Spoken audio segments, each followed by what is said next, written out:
Bonjour et bienvenue à tous. Tourisme pour commencer, ce nouveau record d'affluence enregistré au port Tangemed. L'opération Marhaba bat son plein. Plus de 450 000 passagers, dont une grande majorité de MRE, ont débarqué au port depuis le 5 juin dernier. Notez 44 680 personnes qui ont fait la traversée en 2 jours seulement. Tourisme toujours, Marrakech confirme son titre de première destination touristique du Royaume. Au terme des 6 premiers mois de l'année, la ville ocre a reçu 3 millions de visiteurs. En glissement annuel, ce chiffre a progressé de 11%. Et selon le Conseil régional du tourisme de Marrakech, par origine, le nombre de touristes allemands a grimpé de 40%, plus 30% sur les arrivées italiennes mais aussi espagnoles et 27% de plus pour les Anglais. Et en plus d'attirer de nombreux touristes, la ville abrite également des événements de renommée internationale. Le prochain sommet annuel de l'entrepreneuriat se tiendra à Marrakech. C'est le président américain qui l'a annoncé. Il a été programmé pour le 20 et le 21 novembre prochain. Ce rendez-vous a été lancé par Barack Obama en 2010. Il se veut être une plateforme qui réunit investisseurs, banquiers et naturellement entrepreneurs. Et selon notre ministre des Affaires étrangères, cette rencontre est, je cite, une reconnaissance de la dynamique que connaît le Maroc. Fin de citation.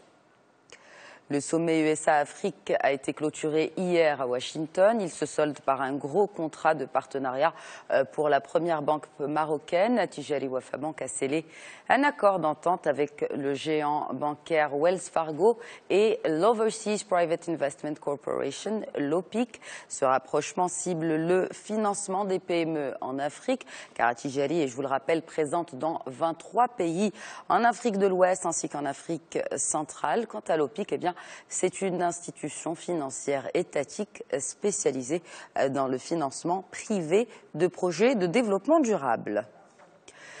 Par ailleurs, le ministre de l'Industrie a rencontré en marge de ce sommet des businessmen américains ainsi qu'africains. Toujours dans le cadre donc de ce sommet, Moulay Hafid El Alami s'est entretenu avec le patron de Ford Automobile. Une affaire à suivre. Et dans la foulée, un accord dans l'énergie, cette fois, a été signé en marge du sommet donc USA-Afrique, 100 millions de dollars pour construire une centrale électrique au Sénégal. Accord conclu entre la société sénégalaise de distribution d'électricité et le groupe américain Contour Global.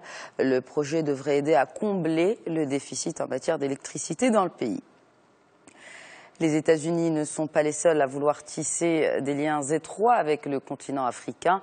Le partenaire historique, l'Europe, multiplie les efforts de coopération. Un nouveau programme vient d'ailleurs d'être lancé. 415 millions de dollars ont été débloqués pour des projets d'intégration panafricaine. Il a d'ailleurs été baptisé programme panafricain et vise à établir un lien entre les programmes en Afrique du Nord, ceux en Afrique du Sud ainsi qu'en Afrique subsaharienne. Il devrait par ricochet booster les échanges commerciaux entre les régions et avec l'Europe.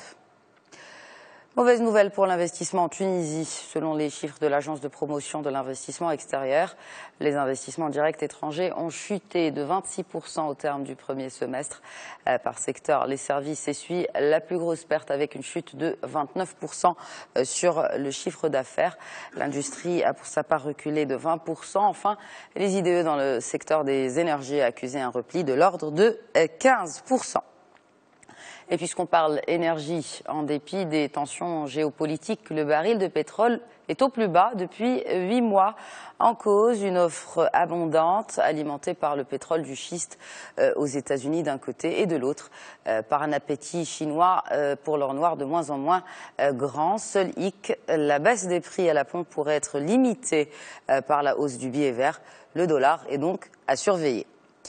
Un mot de croissance pour terminer. Après l'avoir privé de son triple A en 2012, l'agence de notation Moody's revoit à la baisse ses prévisions de croissance pour la France en 2014. Des 1% initialement prévus, elle passe à 0,6%. Ces prévisions se basent sur le niveau d'endettement de l'État, mais aussi sur le taux de chômage qui atteint des records dans l'Hexagone. Voilà donc pour l'essentiel de l'actu économique. Excellente journée à tous.